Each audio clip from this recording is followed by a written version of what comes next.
Industries that need gold, they must buy gold. They can't substitute copper or another metal. There are things that only gold can do, and companies need gold. Now, because gold is scarce, there's not just an abundant supply of gold. Because it's very valuable, but there's not a lot of it, then it's going to have a high price just by supply and demand. We're in another stage of precious metals bull market where gold and silver are not going sideways. They should continue to go up year after year for many, many years to come. And so in that environment, I think it's very difficult for Bitcoin to compete, because now the people who have gold have no reason to sell it to buy Bitcoin.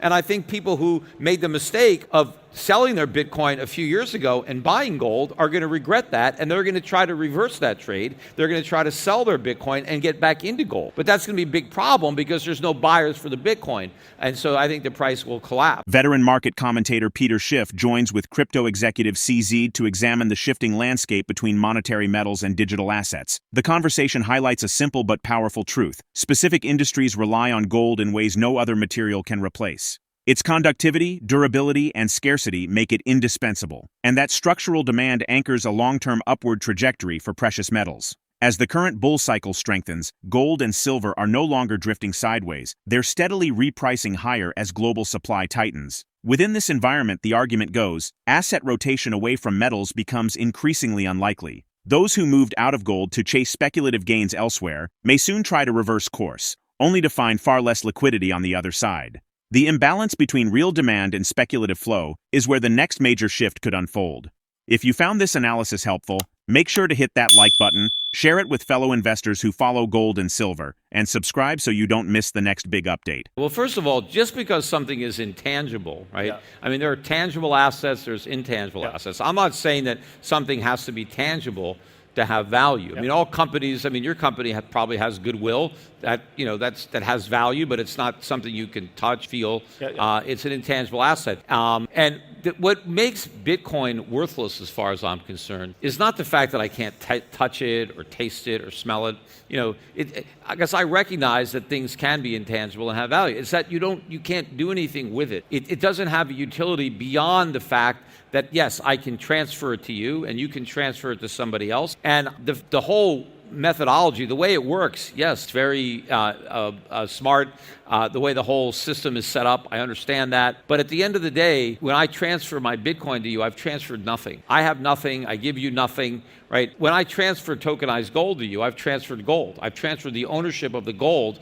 And what gives the gold the value is what you do with it as a metal. Gold has properties that other metals don't have, that other elements don't have, and it's needed. There are industries that need gold. They must buy gold. They can't substitute copper or another metal. There are things that only gold can do, and companies need gold. Now, because gold is scarce, there's not just an abundant supply of gold. Because it's very valuable, but there's not a lot of it, then it's going to have a high price just by supply and demand. But even if people say, well, the real price, it's not, the investment price is $4,000 an ounce, but maybe it's only worth some lesser amount. I don't know. But the reason for the price, right? Price is always going to be determined by supply and demand. One of the functions that gold serves for central banks is it backs up their currency. It's a monetary reserve asset, and that's also a use for gold, and that helps determine the price of gold because you have central banks that need it,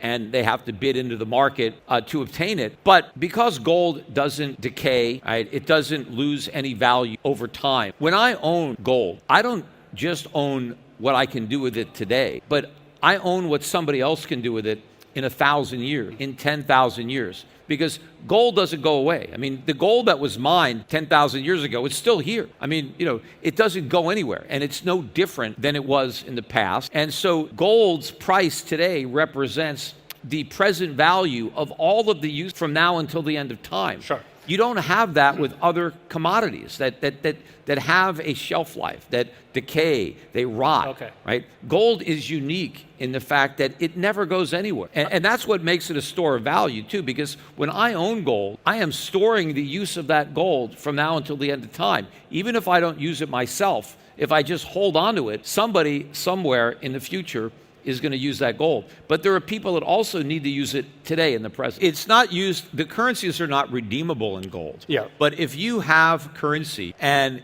if your currency starts losing value in the market and you need to defend it, you need to prop it up, you need something to sell to buy back your own currency. And so central banks can use gold to do that, to secure the value of their currency in the market. You can sell your gold and buy back your currency and keep it propped up. So that's why the central banks need a reserve asset. Well, because gold went from $300 an ounce, under $300 an ounce in 1999, 2000, and it went up to $1,900 in 2011, right? And so it had a big gain, and it attracted some money as a result of those huge returns. But then it just, kind of went sideways, and Bitcoin comes on the scene, and it comes out of nowhere, and it's going way up, and it's being sold. Hey, this is digital I think gold. we can stop this the is debate better right there. than gold. This is gold 2.0. And as long as gold wasn't performing, that created an opportunity for Bitcoin to kind of steal some of its thunder and get money out of gold stocks, into crypto stocks. But now that gold has broken out of that consolidation, gold has now doubled in the last 2 years,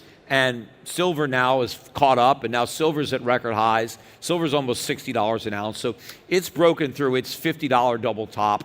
So now we're in another stage of precious metals bull market where gold and silver are not going sideways. They should continue to go up year after year for many, many years to come.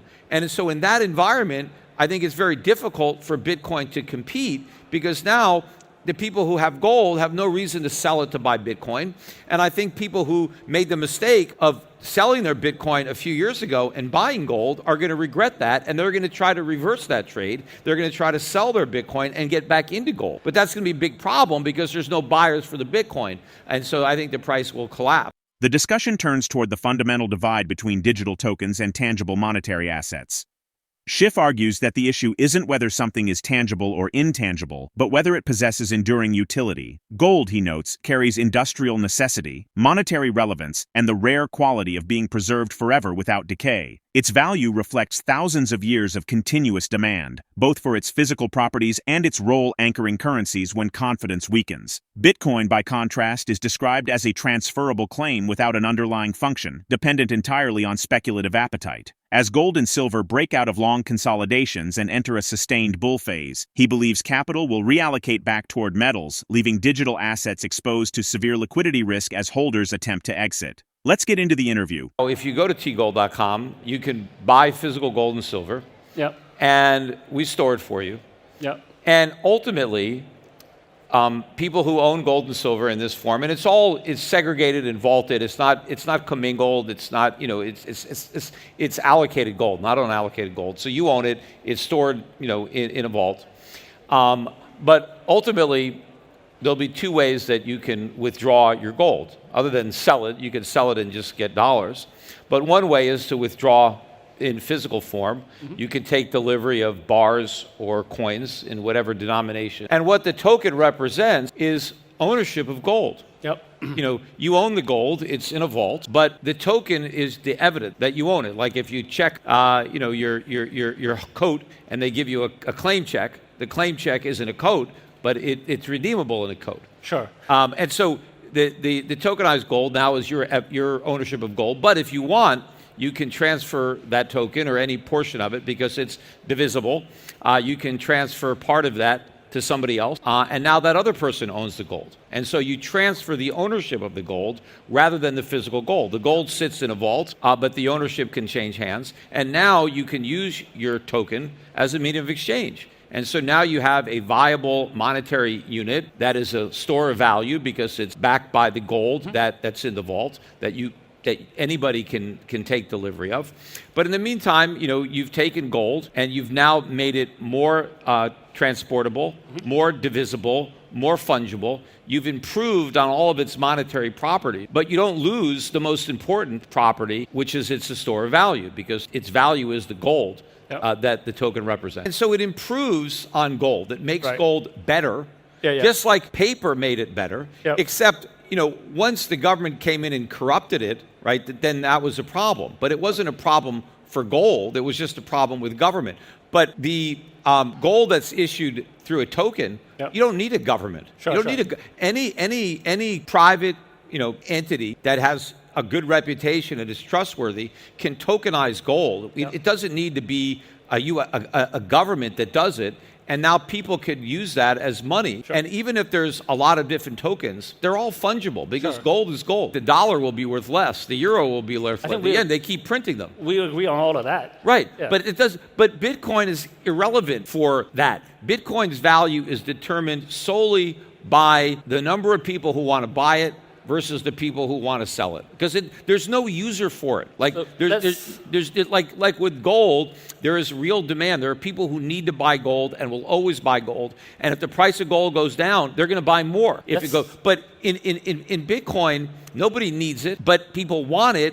But they want it because they think the price is going to go up. But the minute they stop believing the price is going to go up, then there's no reason to have it. What I want to do with gold, I don't want people ultimately to sell their gold and pay cash. I'd like to see the gold actually change hands from buyer to seller so that the entire transaction stays in gold the whole time. We don't need to convert the gold into fiat. This is a biased sample. Of course, I mean, if but you look, exists. Right, yes, but this is a tiny part of what's driving Bitcoin at this point. If you look at who is buying the Bitcoin ETFs, right, that have been the lion's share of the buying before these corporate treasury company. These are not, true believers. They are just buying it because it's going up. They're seeing all the hype and they're being told you got to buy this. It's the digital. It's going to go up. It's the new thing. And so people are buying it in their stock portfolios. They don't care about any of the qualities that you talk about that Bitcoin has. They don't care about any of that. They don't self-custody it.